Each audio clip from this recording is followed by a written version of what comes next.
I saw them before they saw me. 3 men with suppressed weapons closing in on a woman in a dark green jacket, and my body moved before my brain caught up. The first shot cracked through the alley as I shoved her behind the dumpster, and the bullet meant to kill a stranger buried itself in my shoulder instead, white-hot metal tearing through muscle and bone. The pain was a living thing, radiating down my arm in waves that whited out my vision. Return fire erupted from my security detail. Bodies dropped.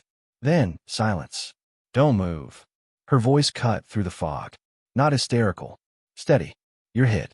I felt her hands on my shoulder, firm pressure, fabric against the wound.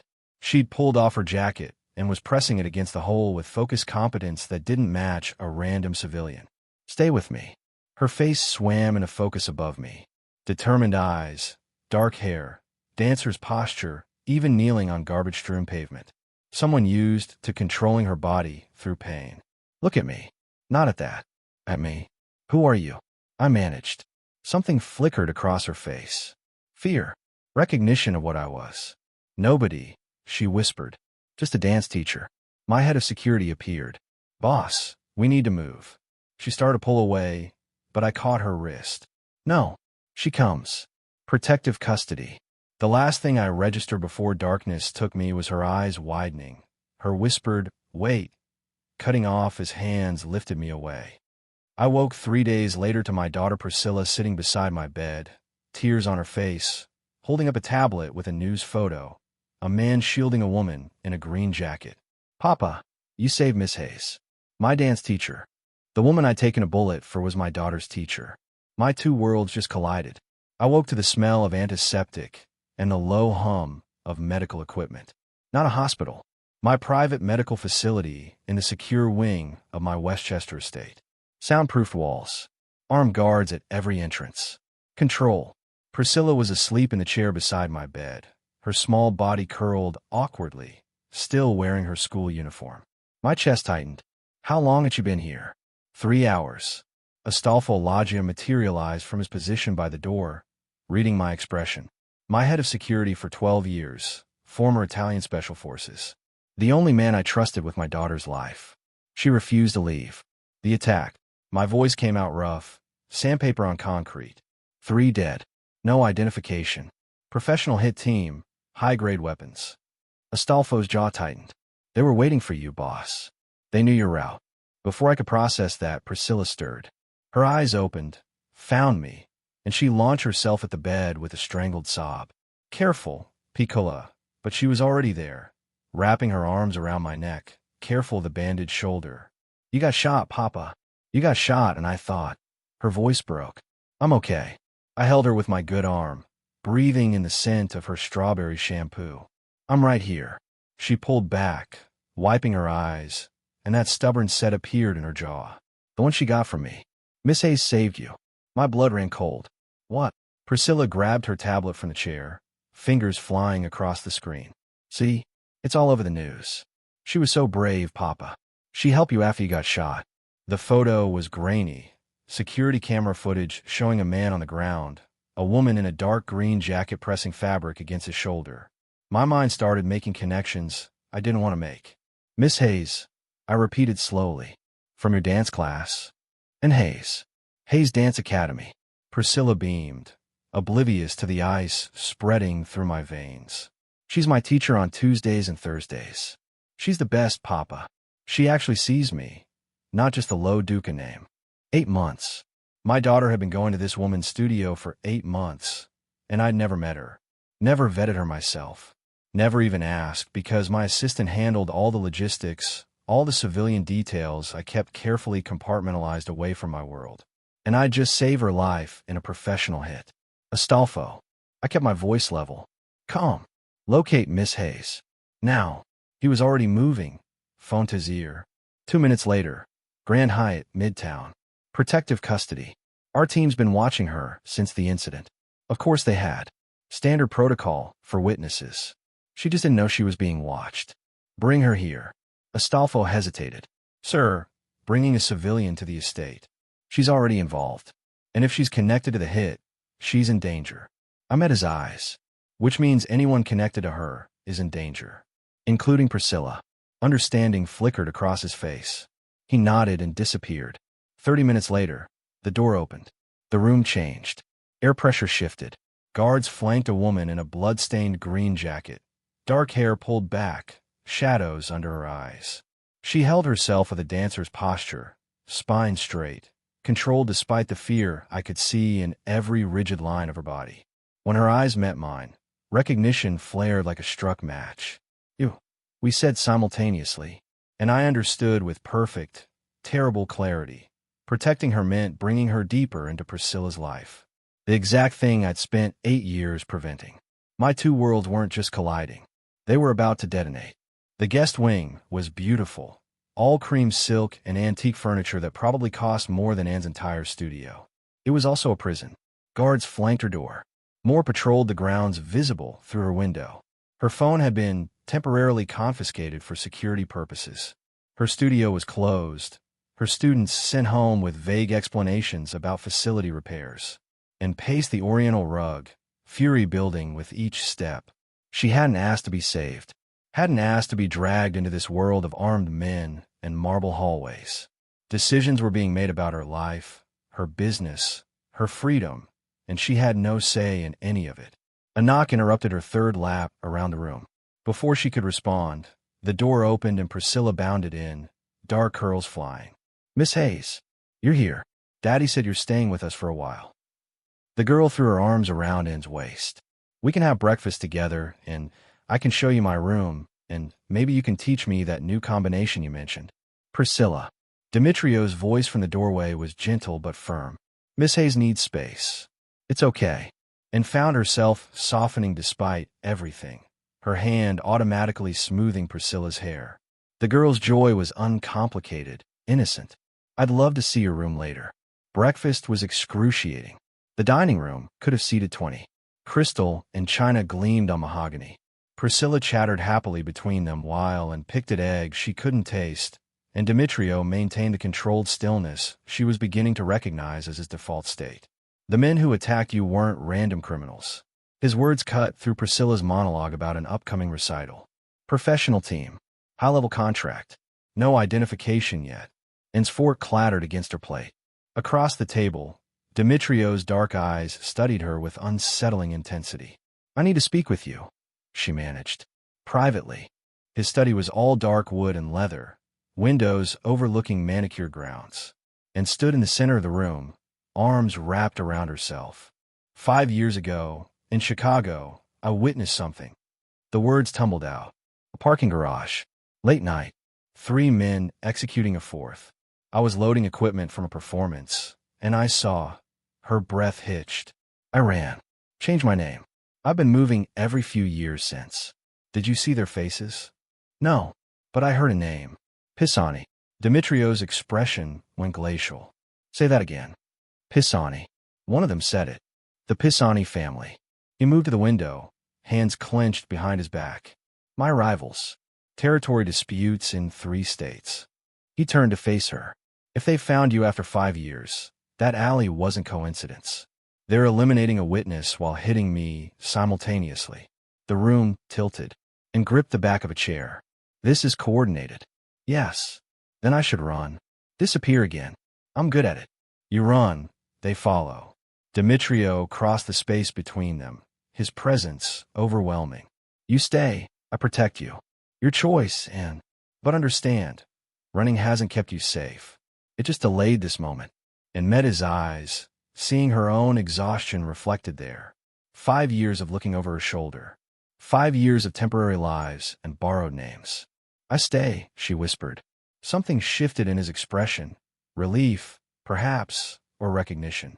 By the 3rd day, the gilded cage was suffocating, and wandered the estate's halls until music drew her to a converted ballroom. Hardwood floors, mirrors along one wall, a bar installed with surprising professionalism. Priscilla was there, working through combinations with determined focus but imperfect form. Your hip alignment is off. The words escaped before and could stop them. Priscilla spun, face lighting up. Will you show me? And hesitated, then stepped onto the floor. Her body remembered what her mind was still processing. The shooting, the captivity, the danger. But here, In this space, muscle memory took over. She guided Priscilla through corrections, and the girl transformed under her attention, movements sharpening with each repetition. From the doorway, Demetrio stood transfixed.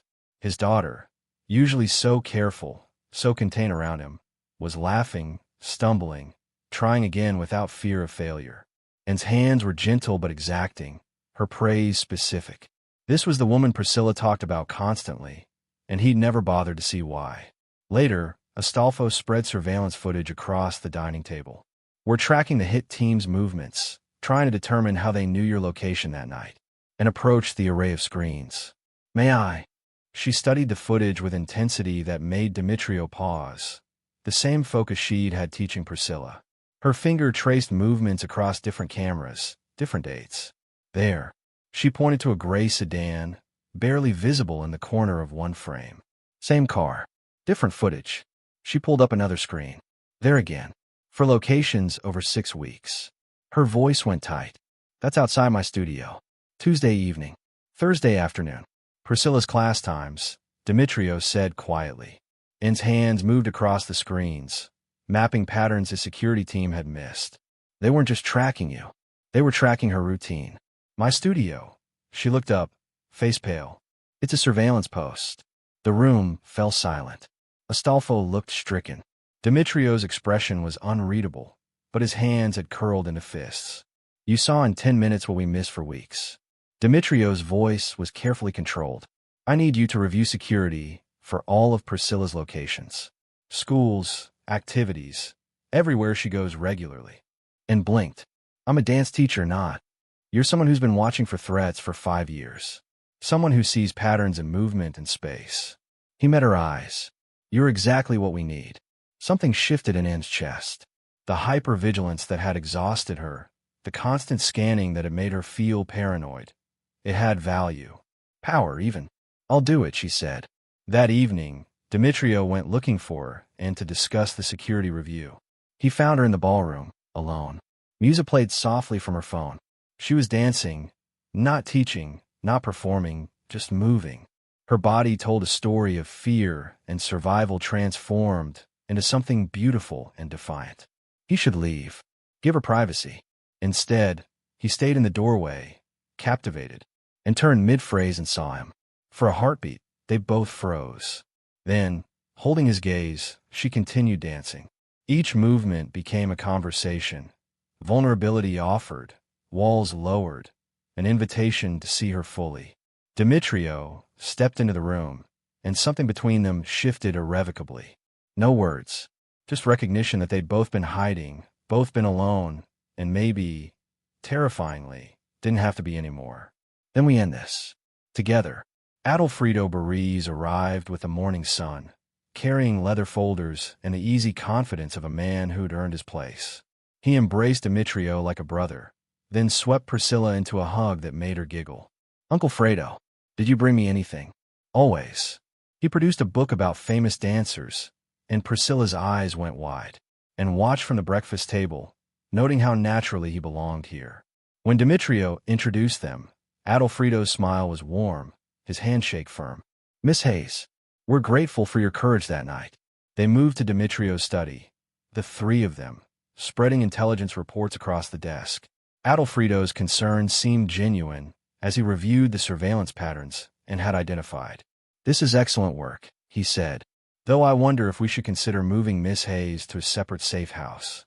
Having a civilian so deep in family business, so close to Priscilla." He glanced at Demetrio meaningfully. "It creates vulnerabilities." Something in his tone made Anne's spine stiffen. "Tell me about Chicago," Adolfredo continued, turning to her. "What exactly did you see that night?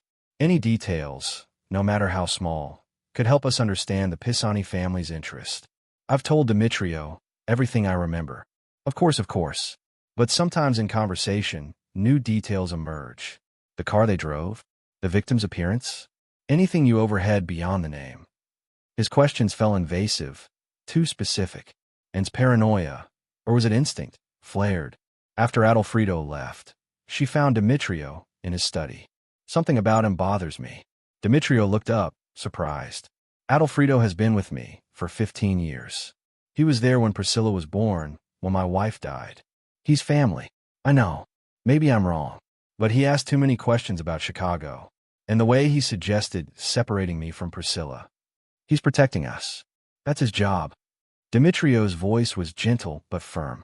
I trust him with my life, with my daughter's life, and nodded, unconvinced but unwilling to push further. That afternoon, Astolfo arrived with news. We cracked one of the hitman's phones. Encrypted messages referencing the witness and the studio. Tech team is working on the contact list. The pieces were there. They just needed to assemble them. Past midnight, Priscilla's scream tore through the estate. Demetrio was already moving when he realized she wasn't running to his room. He followed the sound to Anne's door. Inside, and sat on the bed with Priscilla curled against her, reading softly from a worn paperback. His daughter's breathing was steadying, her grip on Anne's sleeve loosening as fear faded. It was just a bad dream, sweetheart, and murmured, "You're safe here. Will you stay with me until I fall asleep?" Of course. Demetrio stood frozen in the doorway. This was the picture he'd never let himself imagine. His daughter trusting someone, needing someone besides him. Anne's dark hair falling over Priscilla's curls, their bodies curved together in unconscious intimacy. It was everything he wanted and everything he feared, because everything he loved became a target. Everyone he let close became leverage. His wife had died bringing Priscilla into the world. Now and was here, Priscilla was attached, and somewhere out there, enemies were watching. He could pull his daughter away, reinforce the walls, or he could step into the room and let himself want this. And looked up and met his eyes, and he saw his own fear reflected there, and his own hope. The tech team delivered their report at dawn. Astolfo spread the printed messages across Demetrio's desk, his face grim. 8 months of coordination.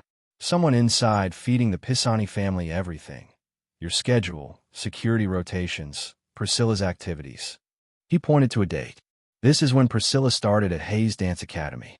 Demetrio's blood went cold. They've been using my daughter's routine to track me. There's more. Astolfo's finger traced down the pages. Multiple references. Bariz confirmed. Bariz will provide access. Bariz says the timing is right. No. Demetrio's voice was flat. Adolfredo has been with me for 15 years. The evidence could be fabricated. The Pisanis trying to divide us. And entered quietly, summoned by Astolfo. She read the messages over Demetrio's shoulder, and her earlier instinct crystallized into certainty. "You told me you keep your worlds separate," she said softly.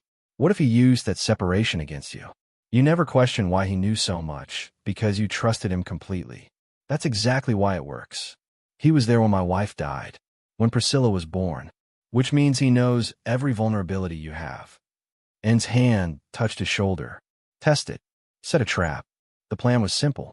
Demetrio told only Adolfredo about a fictional meeting at a warehouse in Red Hook. Sensitive negotiation, need for discretion. Within 3 hours, Astolfo's surveillance team spotted Pisani soldiers establishing positions around the building. Demetrio stared at the surveillance photos, and something inside him fractured. He dismissed everyone except Anne. She found him in his study after midnight, standing at the window with a glass of whiskey untouched in his hand. "I put my daughter at risk." His voice was hollow. "I trusted him with everything. Her school schedules, her activities, where she'd be and when. I gave him the map to destroy us. You trusted someone you loved. That's not weakness. It nearly got Priscilla killed, and moved to stand beside him. I've been running for 5 years because I didn't trust anyone enough to ask for help. I thought if I stayed isolated, stayed moving, I'd stay safe. But that night in the alley, I was alone and vulnerable. You saved me because you were there." She turned to face him. "We both thought isolation was protection. Maybe we were both wrong." Demetrio looked at her, really looked. This woman who'd survived 5 years of running, who'd identified patterns his security missed, who'd stepped into his dangerous world and refused to break. "I don't know how to do this," he said quietly. "How to let people in and keep them safe. Neither do I. But maybe we figure out together." The kiss happened slowly, inevitably, tentative and scared and real. Anne's hands came up to frame his face, and Demetrio pulled her closer, letting himself want this despite the terror. When they finally pulled apart, his forehead rested against hers. "I'm going to confront him," Demetrio said. "But first, we map the full conspiracy. Every contact, every transaction. I need to know everyone involved before I move." Then we do it together, and said. For the first time in 15 years, Demetrio wasn't alone, and stood in Demetrio's study, arms crossed. "I need to check my studio." "Absolutely not. If there's surveillance equipment, my team can find it. They missed the gray sedan for 6 weeks. I know every inch of that space. I'll spot what doesn't belong." Her voice softened. "It's my sanctuary, Demetrio. If it's been violated, I need to see it myself." He studied her face, recognizing the need. "We go together. Tonight. Full security." The studio felt different in darkness, and moved through the space with Astolfo's team flanking her, seeing everything as potential threat instead of creative home. Her fingers traced the bar she'd installed herself, the mirrors she'd cleaned countless times. She looked up at the light fixtures in the main studio. Something about the angle was wrong. "There," she pointed. "That fixture. The housing is slightly different." Astolfo's tech specialist climbed a ladder, carefully removing the cover. A micro camera, barely larger than a button, nestled inside. End's breath caught. She moved methodically now, dancer spatial awareness guiding her. The parent waiting area, a listening device disguised as a charging port. The storage closet where she kept emergency contact forms. Priscilla's information filed neatly. A GPS tracker magnetic mounted behind the filing cabinet. They'd been watching for months. Her voice was barely audible. Parents waiting for their children. Students practicing. My conversations, my records, everything. The studio blurred. This space was supposed to be her fresh start. Proof she could build something permanent after 5 years of temporary lives. Instead, it had been compromised from the beginning, used to hunt both her and the child she'd grown to love. Demetrio found her sitting on the studio floor, arms wrapped around her knees. He dismissed the security team with a gesture and sat beside her. "I thought I'd finally stopped running," and whispered. "Built something real, but I was just standing still while they closed in. I thought keeping everyone at arm's length kept them safe." Demetrio's voice was rough, but the separation just made it easier for Adolfredo to operate. "We both lost our sanctuaries, yours to surveillance, mine to betrayal," and leaned against his shoulder. "Perfect control is an illusion, isn't it?" "Yes." He pulled her closer. "But maybe that's not what we need. Maybe we just need to stop facing threats alone." Back at the estate, the tech team's analysis confirmed what N's instinct had told her. High-grade equipment, military spec. The serial numbers traced to a supplier Adolfredo had personally vetted for the organization's security systems 3 years ago. "He's been planning this for years," Astolfo said quietly. "Using your resources, your trust, building the infrastructure to destroy you." Demetrio stared at the evidence spread across his desk. 3 years. Adolfredo had stood beside him, advised him, played uncle to Priscilla, all while systematically constructing their destruction. "We confront him now," Demetrio said. "I need to look him in the eye and understand why." And touched his hand. "Then we do it together." He looked at her. This woman who'd lost her sanctuary but refused to run, who'd chosen to stand and fight beside him. Together, he agreed. The betrayal had been years in the making. The confrontation couldn't wait any longer. The warehouse in Red Hook was empty except for a single table and chairs under harsh overhead lights. Demetrio arrived early with Astolfo and 4 trusted men, soldiers who'd been with him since before Adolfredo's time. Adolfredo walked in with his usual confidence, expensive coat, and easy smile. "You said you'd identified them all. Good. This has gone on too long." Demetrio placed a folder on the table. 8 months of messages. Surveillance equipment from your vetted supplier. The timeline matches perfectly. Priscilla starting at N's studio, the systematic intelligence gathering, the alley attack. Adolfredo opened the folder, studied the evidence without surprise. When he looked up, his smile had vanished, replaced by something colder. "You want me to deny it?" The confirmation hit like a physical blow. Demetrio had hoped, despite everything, for another explanation. "What?" "Because you became weak." Adolfredo's voice was matter-of-fact. "After Maria died, you obsessed over keeping Priscilla pure, separate from the business. You stopped being ruthless. We lost territory because you wouldn't make hard choices. The Pisani family offered partnership, profit, and competent leadership. So you sold me out for money. I sold out a sinking ship. Adolfredo leaned back. The alley attack was perfect. Eliminate the witness the Pisanis wanted dead. Eliminate you. Take control of a weakened organization and deliver it to new management. Clean transition. You orchestrated it. Of course. Though I miscalculated, you were never supposed to be in that alley. And Hayes was the target. You being there, playing hero, that was bad luck. His smile returned, bitter. You were never supposed to be the hero, Demetrio. You were supposed to stay in your separate little boxes while I handled everything. Why not just kill me years ago? Because I needed you weak and trusting, not martyred. Your men still loved you. A slow transfer of power, making you look incompetent, that I could work with. But then you brought the woman to the estate, started integrating your worlds. You were becoming dangerous again. Demetrio's hands curled into fists. Priscilla. Was my daughter ever in direct danger? Something flickered in Adolfredo's eyes. She was leverage. Insurance policy. Answer the question. If you died in that alley, she would have become unnecessary. A child who knew too much, asked too many questions. Loose ends need tying. The words hung in the air. Astolfo moved forward, but gunfire erupted from the warehouse catwalks. Pisani soldiers, Adolfredo's backup plan. Chaos exploded. Demetrio's men returned fire.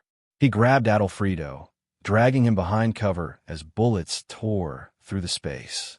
You would have killed her. Demetrio's voice was dead calm. My 8-year-old daughter. It's just business. The shot was clean, professional. Adolfredo slumped against the crate, eyes wide with surprise. So is this, Demetrio said. The firefight continued around them, but Demetrio felt nothing except cold clarity. The man he trusted as a brother had been willing to murder his child. Some betrayals couldn't be forgiven, only resolved. Astolfo's phone lit up mid-firefight. He answered, face draining of color. The estate. Pisani soldiers moving in force. Demetrio's world stopped. Priscilla. Adolfredo's contingency. They're going for your daughter. Everything else ceased to matter.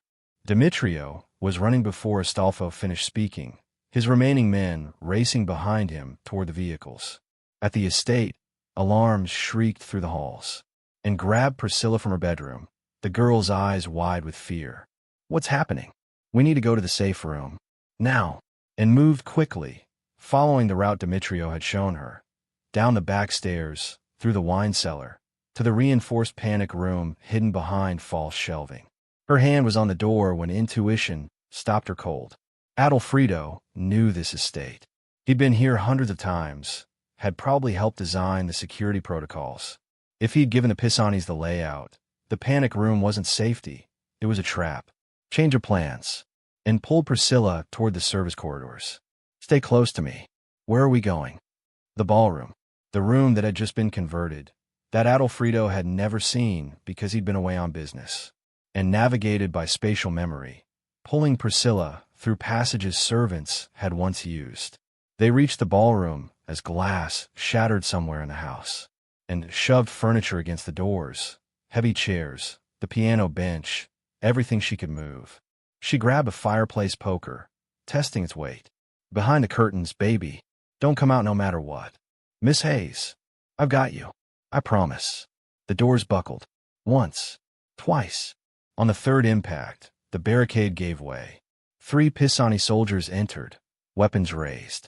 They saw a dance teacher with a fireplace poker and smiled. And didn't wait. 5 years of running had taught her to read movement, anticipate attacks. She wasn't a fighter, but she understood leverage, angles, balance. When the first man lunged, she redirected his momentum, sent him crashing into the mirror. The poker caught the second across the knees, dancer's precision targeting joints and balance points. The third got his hands on her, and drove her elbow into his throat, twisted away with controlled grace that was part survival instinct, part muscle memory. I'm done running, she gasped, standing over the unconscious man. More soldiers poured in, and kept fighting, kept Priscilla safe behind her, until gunfire erupted from a different direction and Demetrio's voice cut through the chaos. Clear. Stand down. Demetrio burst into the ballroom and found and standing with the poker raised, breathing hard, eyes fierce. Priscilla emerged from the curtains and ran to her father. He caught his daughter with one arm while his eyes stayed locked on and, terrified but alive, trembling but unbroken. "You're okay," he breathed.